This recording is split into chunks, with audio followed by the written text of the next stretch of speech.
hang on to the rabbit here when you let go of it. I do. Yeah. I can remember that. You know, back then. Mm-hmm. Any place we lived, long as we work, you know. And I always did something, what's up to you, now I got out of concentration, and I can't find it. And it costs a hell of a lot too. Yes, it does. Yeah. Yeah, quite a lot more than that.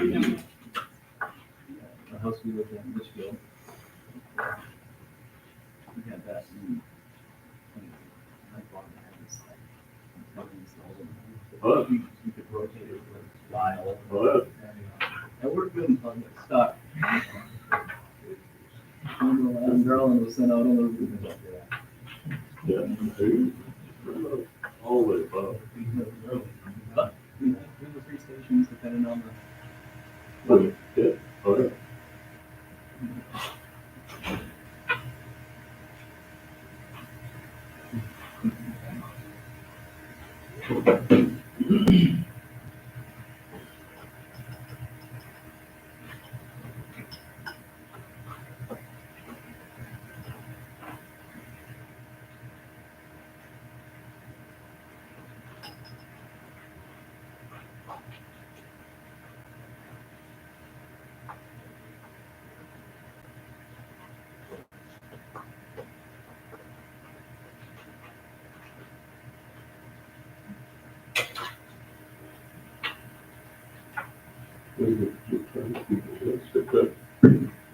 Oh.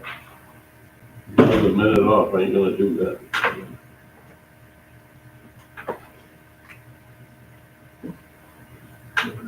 Call the meeting to order, we'll start by saluting the flag. I pledge allegiance to the flag of the United States of America, to the republic which stands one nation under God, indivisible, with liberty and justice for all.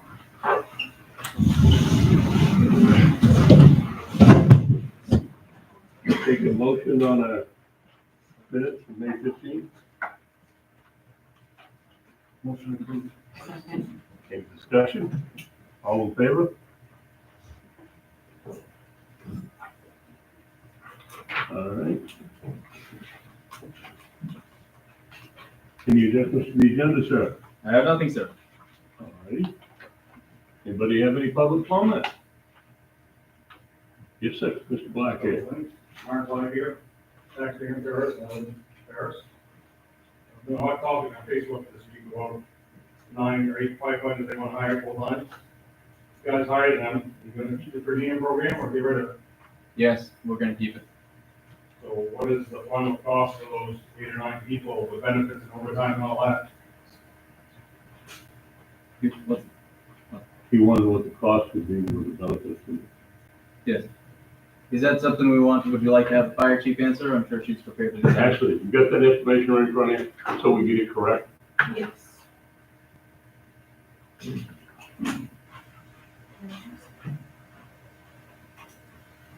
I think the projected budget cost is in the warrant article both ways.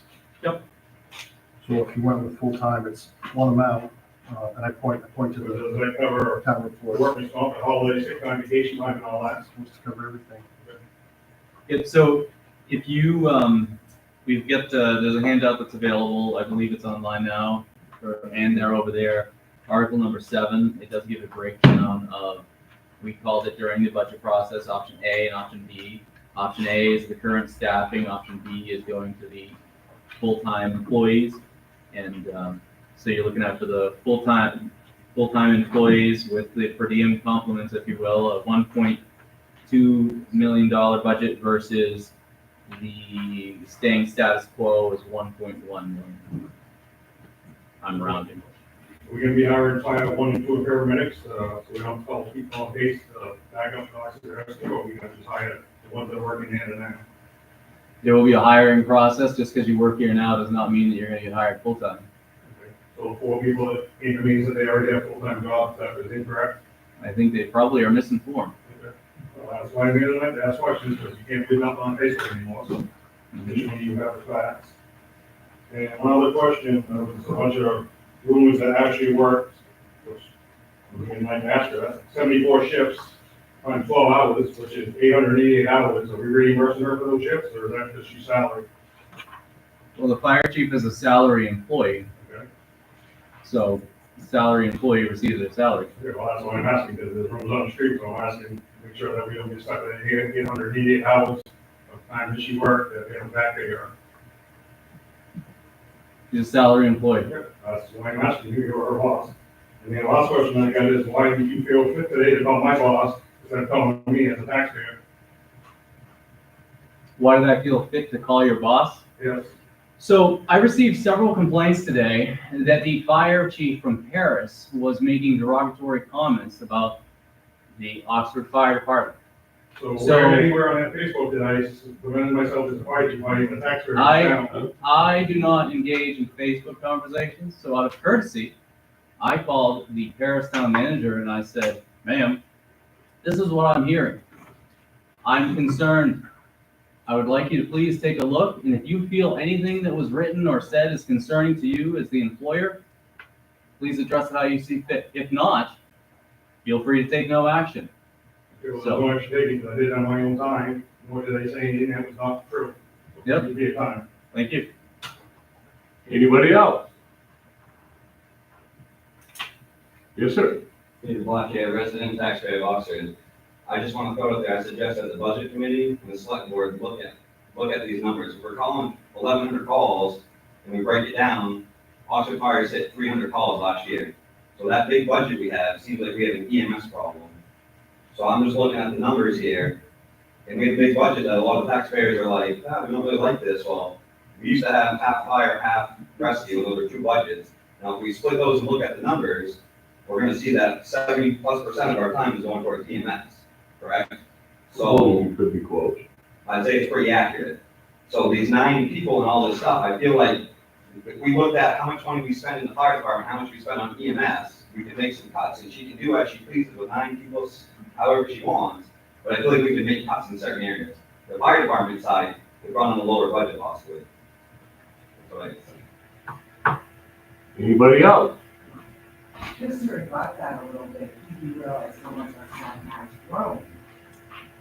We have a hotel now, we have a casino, now we're looking at an elderly housing complex. Ma'am. Yes, EMS is much more taxing. Would you please state your name? I'm sorry, Rebecca Lehman, Oxford taxpayer in the town of Oxford. And if you saw, yes, we are more EMS. There's no doubt about that. But we supply mutual aid to the adults with EMS, we supply mutual aid only with EMS.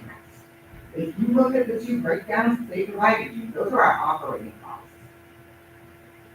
The difference between the 2 is minor to give benefits to these people. We are already paying 24/7 coverage. And as you pointed out, Ms. Black there, that Ashley has worked more shifts than she's required by her salary and isn't being compensated for that. That's why she's salary, she don't get compensated for being salary. Great, but she is covering all these open shifts because there aren't personnel to cover them. If we had the full-time personnel, it would be people on 24/7. Every shift would be covered with a minimum of 2 staff. Good. Chad, you have something to add to I that? just have a question, because I'm just confused now. So the budget committee recommendation 1262 is full with 8 people added on to the per diem and with benefits and everything, correct? Is that how that is? So it's per diem and a new 8 people with benefits. But then the selectmen's recommendation at 1119, which is a difference of $142,000. So that 142 is going to pay salary and benefits for 8 people? Including benefits and their salary. They said salary and But benefits. they're already Alright. Did you answer that one The way? salary is already included. in the Listen, budget. excuse us. If We're you not- are not recognized by the chair, you should not be speaking. If you want something to say, raise your hand, and he will call on you in turn. Is that, if I divide that by 8, it's just 17,000 per person for 8 people. So is that what benefits per town employee cost per year, 17,000? So the $1.2 million mark does include, it's 8 full-time people plus the chief, who's already full-time. So it'd be 9 full-time. And that includes the benefits. One of the reasons that you see the difference is that we are able to reduce the number of hours, meaning the number of per diem hours. That's where you see the difference. And please feel free to chime in here, chief, if you want. But the number of per diem hours is reduced significantly. The payroll doesn't change a whole lot when you look at the per diem versus the full-time. It's the addition of the benefits, the health insurance and the retirement and all that kind of stuff. And then 17,000 is basically all that. And so, because we offer the, go ahead, chief. Oh, yeah. I said correct, it's the benefits because it's a hybrid, so the schedule would be part full-time, part staff. Yes, sir. Shane Thomas, taxpayer watching, between 1984 and 2000, we back up.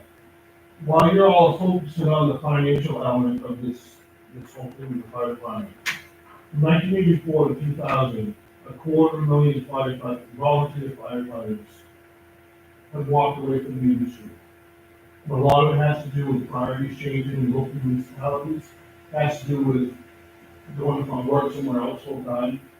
And I think, as a fire chief, perhaps you should be celebrating and supporting her, and maybe take what she does as a blueprint for how other municipalities should move forward.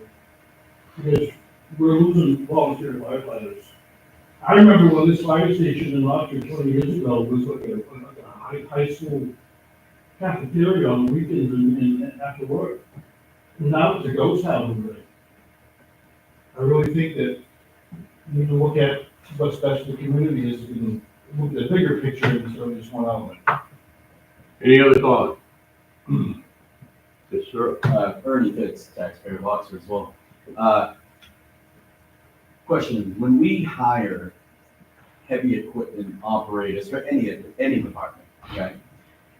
If they don't have any prior experience to running equipment, what is the protocol to get them up to snuff to run said equipment? Well, there should be obviously training and a sign off in order to get them so that they're, Hold on. Yep.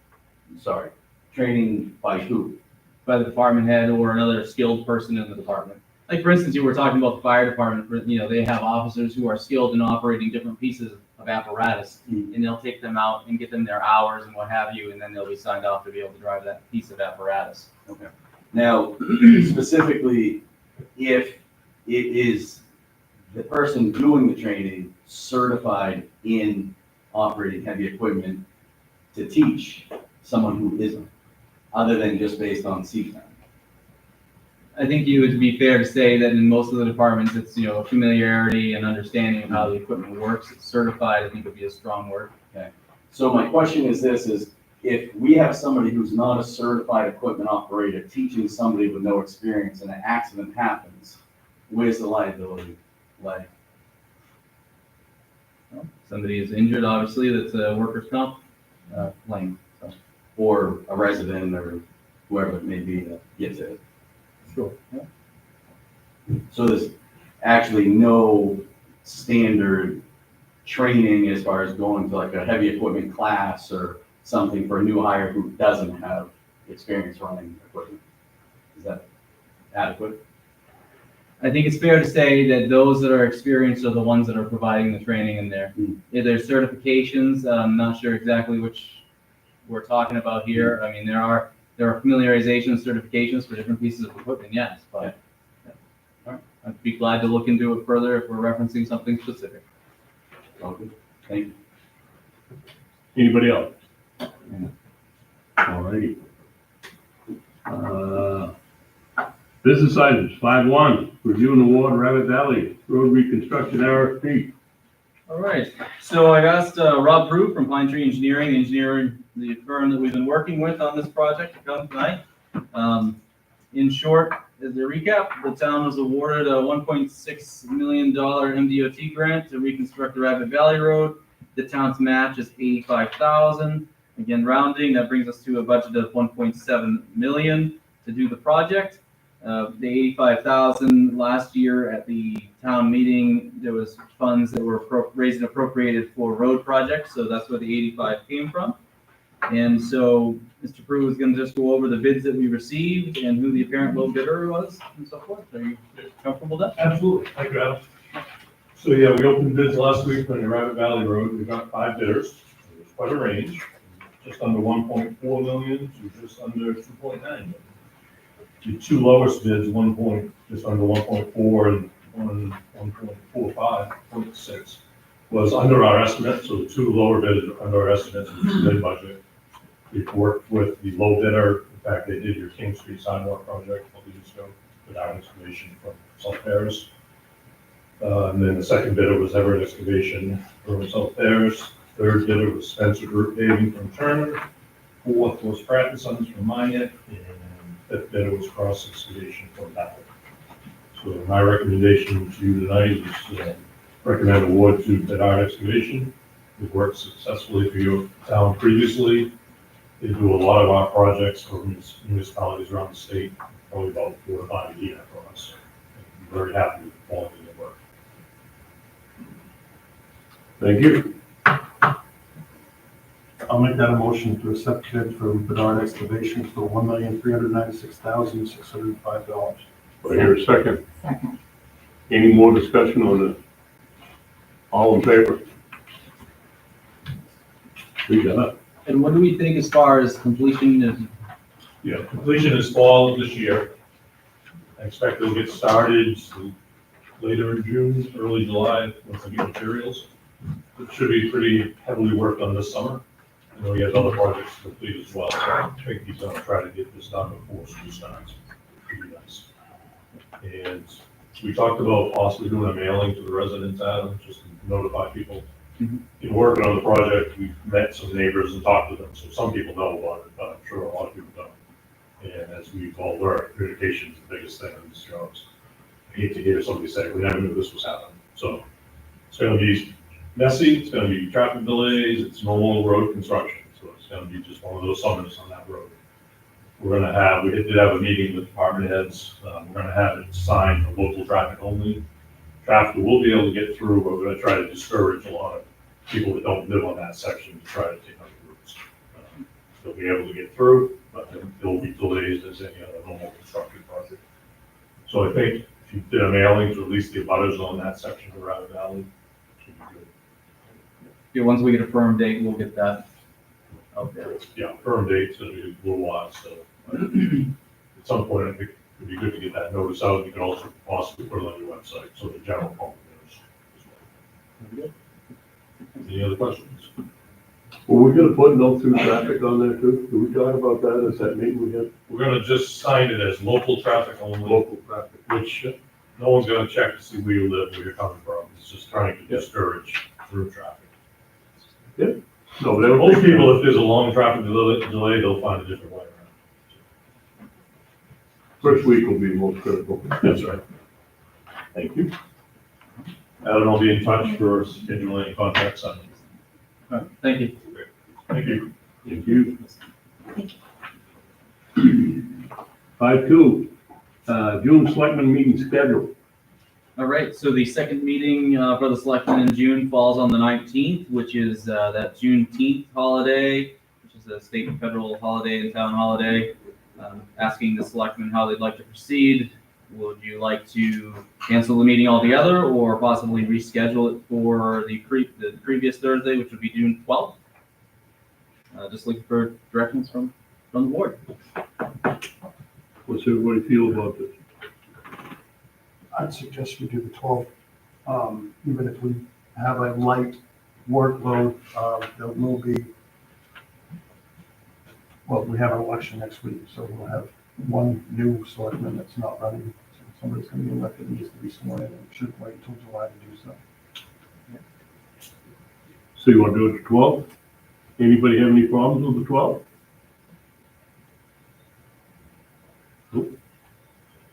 12 it is. Thank you. Can I suggest you might look at the July 3rd meeting as well at some point, just because it's not a holiday, but it's the day before a holiday, so. But again, depending on workload, it might be a meeting that we could also reschedule. Sure. Maybe when we meet on the 12th, we could bring that up, see how we're taking everybody's temperature. Okay. Sounds good. 5.3, town meeting review. Anybody find any issues with that? Report or vote? I didn't. No, it was very thorough. What's that? It was very thorough. Good. You good with this, Scott? Yes. Good. Yeah, I won't beat the horse then. Basically, there are town books available. There are also these, looks like on the front of it, it just says, Town of Oxford town meeting handout. And what that has in it is for each warrant article, there's a explanation, just kind of hits the high and lows of the warrant article. And there's copies of the budget sheets attached too, if you choose to look at that. So just a helpful reference guide, that's all. All right. And it's this Saturday, so the day after tomorrow, right here in this room. Good deal. 7, town managers update. All right, so the Thompson Lake Dam, the fish screen has been installed. That was finished yesterday. We're excited about that. And then again, Saturday, June 7th, 10 a.m. is the town meeting. A reminder, elections is on Tuesday, June 10th, H8 here in this building. And then lastly, the RFP for the road bond is due on the 24th at 10 a.m. And then the meeting that we have for the selectmen after that is when that'll be presented. So of course, that's being presented to the town meeting as well to see if we can, move forward with that. Those are a couple quick updates. Alrighty. 8.1, Selectman update. Did you want to hit on this, Sharon? Yes, I did. I want to talk about the Community Resiliency Partnership Program grant that was brought to a question by Donna Landry when we had the candidates night. And it was really hard hearing in the front of the room the people that were talking in the back of the room. So it wasn't until the last time, I think the third time that she spoke, that I realized what grant she was talking about. And yes, we did refuse that grant. And that this board voted unanimously to not accept it. It was a $50,000 grant. It was, and I quote, no strings attached. That is not true. There were many strings attached to this grant. It was to be used for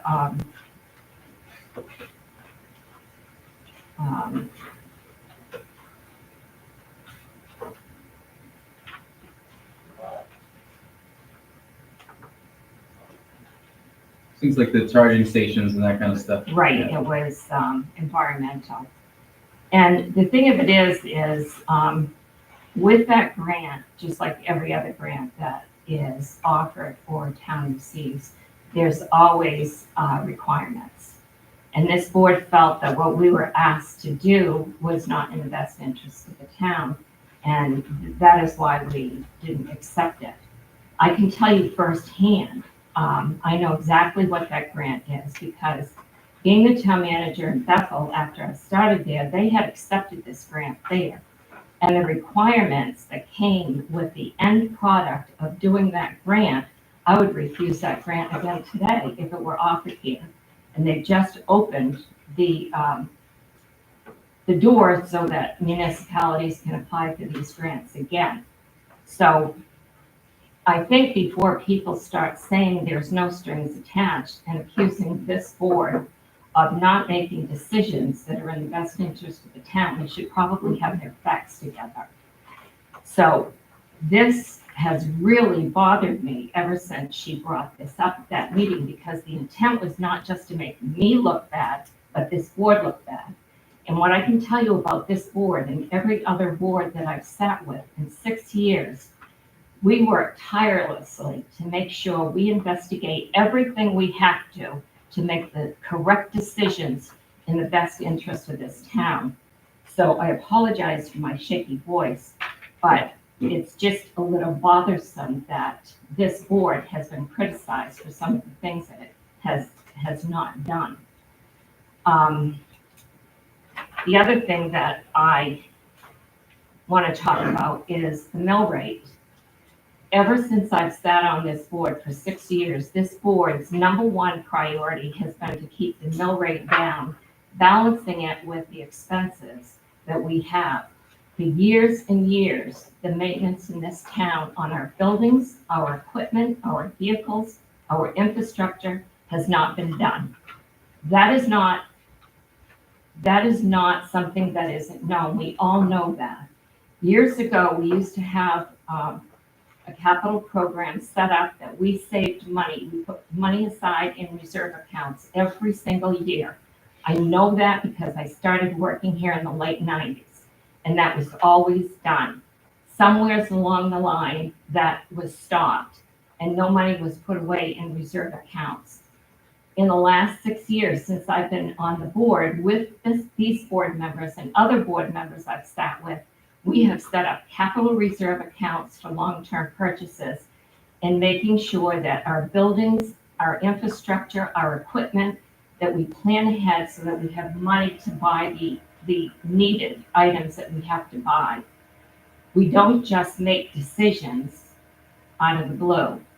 Some of these decisions take weeks and weeks of looking at all of the factors that are involved in it. That includes hiring new personnel, increasing staff, and everything.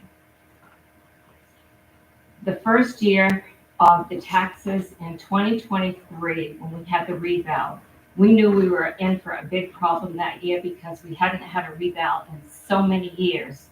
That increased everyone's value tremendously. Usually if your assessed value increases, it gets offset by the mill rate. There's not just one budget. It's not just the budget that goes into factoring the mill rate. We have to use a form that is provided to us by the Maine Revenue Service. We have to follow that to the letter. We have to know the value, the assessed value of the real estate, of the personal property. We have to factor in the homestead, the Betty exemptions. That's all put on this form, and it calculates what the mill rate can be. There's a minimum and maximum tax value. You can't have your mill rate higher or lower than 5%. You also have to factor in your budget, the school budget, the county budget. At town meeting, we only vote for the municipal budget. The county budget and the school budget are voted on by the county and by the school. That gets added on. When you look at the summary sheet that shows how much the town budget is, I think you'll be surprised in seeing, if you compare that to the school budget for Oxford this year is $1.1 million increased from last year. I don't hear a lot about that, but I hear a lot about Oxford's budget being out of whack. We have put in this budget what we need to take care of our demands for fixing our infrastructure, replacing our vehicles and equipment, because it hasn't been done for years. And it has to be done, and that's what we've been working on for quite a few years now. In 2023, we did use the $2 million. We get approximately $2 million from the casino revenue every year. The year that COVID hit, it was a lot less. We have to also look at what if we didn't have the casino anymore? We don't have that revenue. We can't rely on having that revenue because it's not something set in stone. The economy, COVID proved that. So we voted in 2023 to use $2 million of casino revenue so that we could have an $8.80 mill rate. If we would not have used that $2 million, the mill rate that year would have been $11.40. I learned how to calculate mill rates 20 years ago by hand, not by the computer. So I know all the factors that go in it, and so does this board. But the layperson doesn't know all this information. This is what we try to explain so that everybody can understand everything that goes into this. These figures are done by the town manager who, and I know because I am a town manager and I do this where I work. We present this to the select board and then they make a decision as to what we're going to use for a mill rate. In 2024, the mill rate was set at $12. That again was using $2 million of the town's revenue that came from the casino. If we hadn't used that $2 million, the mill rate would have been over 14. So both years, we're talking over $2 more. We had to have a reval done that year. When you look at your tax bill and you look at your homestead exemption, when we are where we're supposed to be, that's 100% of value, and you get 100% of the homestead exemption off the assessed value of your property.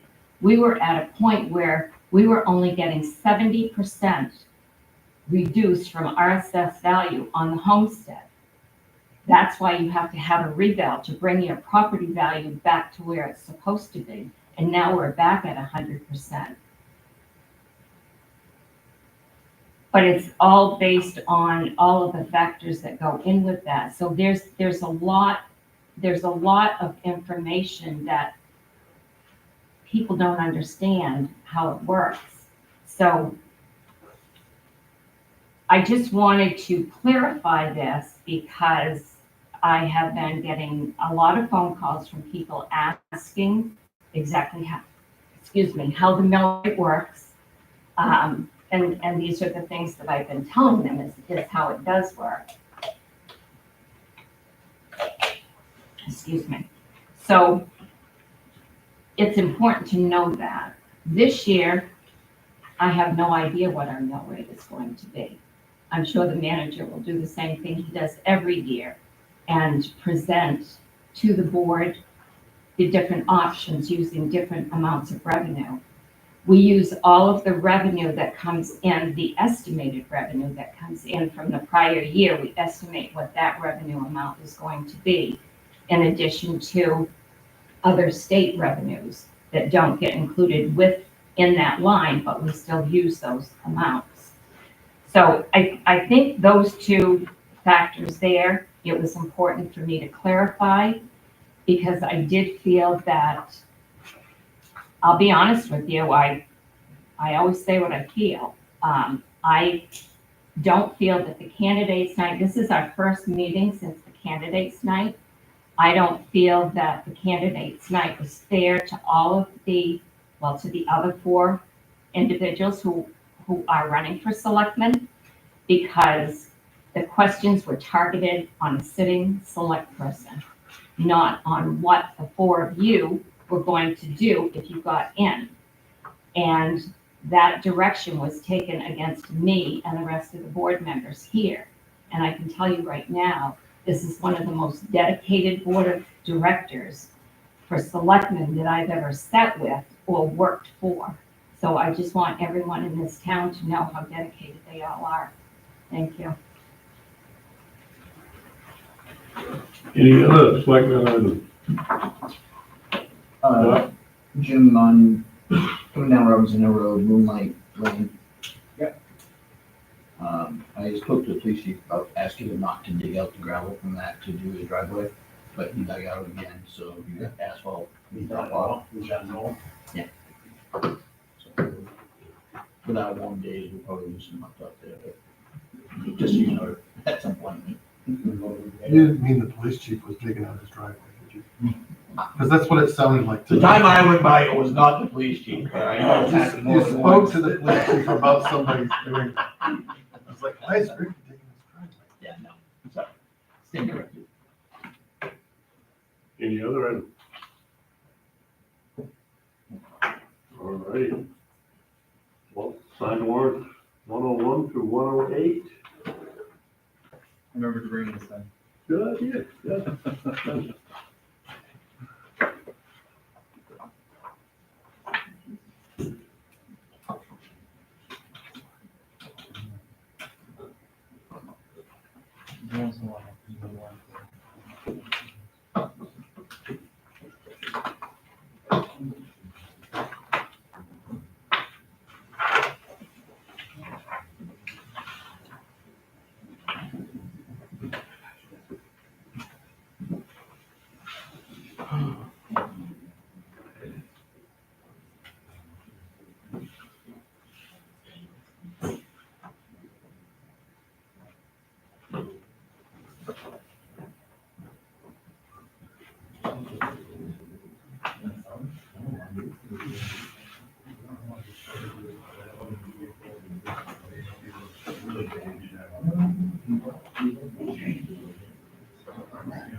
Willard, come on.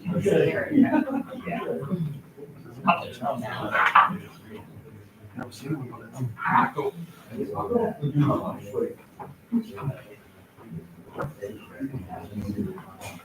Yeah, okay, come on.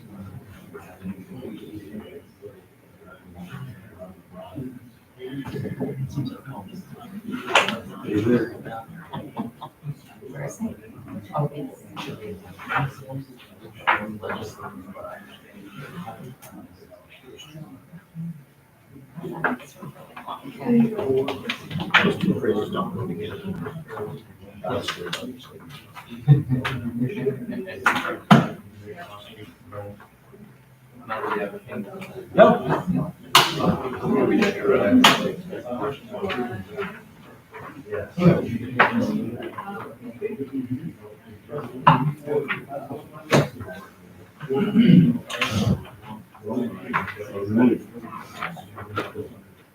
We'll make a motion for the executive Make a session. motion, sign warrants, 108, Yeah. 101 to 108. There a second? Okay. Any more discussion? All in favor? I'll make a motion to go into executive session, to discuss personnel matter pursuant to MRSA Title I, Chapter 13, Section 4056A.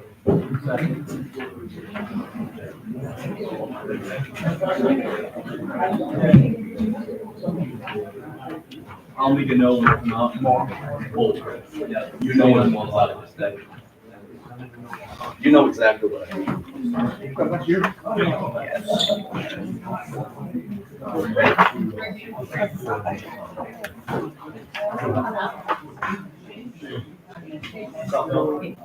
I don't think so. How